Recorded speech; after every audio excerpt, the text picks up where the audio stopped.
Hey guys, I am very excited today to share with you something Nate and I have been working on for the past 3 months. When we started growing food for our family, we realized how long it took to maintain the garden, to get the harvest, to preserve it, and we realized that we needed to be more efficient. So over the past 3 months, we've been working on a project, and this project is going to save me 3 to 4 hours a day in the garden. Now, last year I would spend every day in the morning down in the garden, and I would do this one task. And then after that, I would then have to deal with bug problems, I would have to prune, I would have to harvest, and then after that, I would go up to the house and preserve whatever harvest I was bringing in that day. It made for extremely long days and very, very tiring days. So anyways, let me show you what we have done. Okay guys, so here it is. Here is the big surprise. You can see a bunch of these white pipes. They're all tied into valves. And each one of these pipes goes and it feeds each one of my raised beds as well as each row in the in-ground garden. Now, we started this project back in March and Nate has been working tirelessly on it for me. He promised me that he would get irrigation in this year for me, and he really has pulled through and he's worked so hard, and I'm so happy that he has. We started the project by renting a trencher, and we trenched not just down to the garden, but we trenched all over the property. We trenched up to the house because initially we were going to hook up to the water supply there. We trenched into the blueberry area. We trenched up at the road because we are going to tie into the city water up there so that we can have water to irrigate an orchard, as well as a water supply to water cows on the other side of the property. I am so nervous right now. Nate is trenching over our septic line that goes to the field, and I am so nervous he's gonna hit it. But he has assured me that he will not hit it. So I told him not to do it, but he did it anyways. I think he's past it now, so whew, thank goodness. I did say a prayer. And then at the end of the day, after he had trenched everywhere, I had gotten dinner ready and I came outside the front door and he was trenching in the front yard. And I said to one of the kids, I said, "What is he doing?" And they said, "You know, we don't know." And so I went up and I said, "Nate," I said, "I've got dinner ready. Why are you still trenching things?" And he said, "Oh, I'm gonna put a vineyard in here." So anyways, I told him that I thought that he had done enough, and we didn't need to quite worry about the vineyard just yet. So he went ahead and cut the machine off at that point. The next step after that was to take 3/4 inch PVC pipe, and he laid it in every trench, connected it in each area. He put ball valves in so that different zones could be turned on and off as we need to. He even actually ended up trenching up to the chickens so that we have a water supply there, and down to the pigs so that we don't have to run hoses or anything like that. So he really took care of irrigation on this entire property. After he had gotten all of that piping in, he then began to assemble the drip line for the raised beds. Now, I had no idea how tedious this was, and you can actually buy pre-assembled drip line for raised beds, but it costs about $155 per bed. So that was going to cost us around $5,000, which just is not cost effective.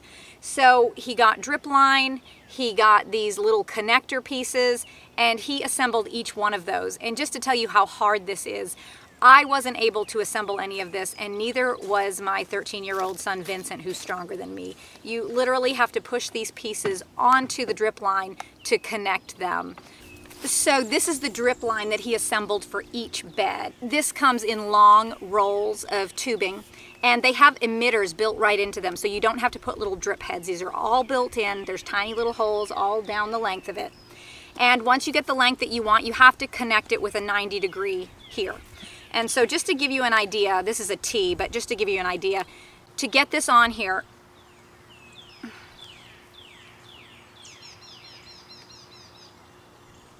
see, I can't even get it past that first piece. So anyways, he really struggled with that. He got that all done for us, and that took him I would say a good 2 full days to get all of this drip line assembled. The next thing that he did was to run the pipes into the garden area. We dug down into each bed and we connected the PVC up and through the beds so that each bed would have a 3/4 inch PVC pipe coming into the bed. Then Nate came back. He put on all of these valves here so that we could have different zones in the garden, because there's really no way that we would have enough water pressure to supply the entire garden at the same time. So these are all on different zones. He'll have them all set up on timers, and it's going to be completely automated, so I don't even have to think about it. I can just tell him I want it watered every other day or every third day. I want it to go this long. Maybe we'll do the blueberries once a week. So he's going to set all that up on a scheduled timer, and it's all going to be taken care of automatically, which will be fantastic. And the last thing that we're doing today is each one of those PVC pipes that comes up into the raised beds, he is now putting the connections on. So he's taking this drip line, he's cutting, and then he's making a connection where these drip lines will connect to that 3/4 inch PVC pipe to be fed with the water.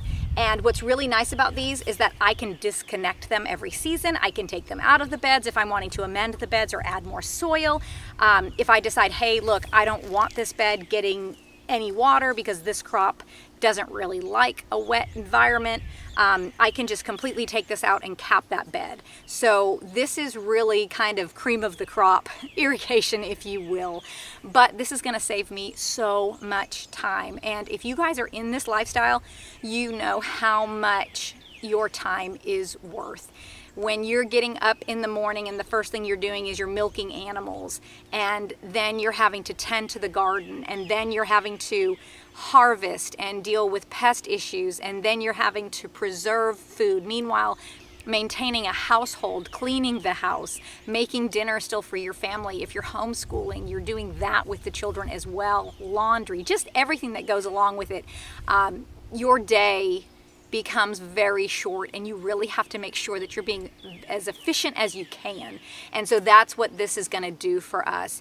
Our plan is to try to feed our family with as much of the food and fruit and animal products that we produce here.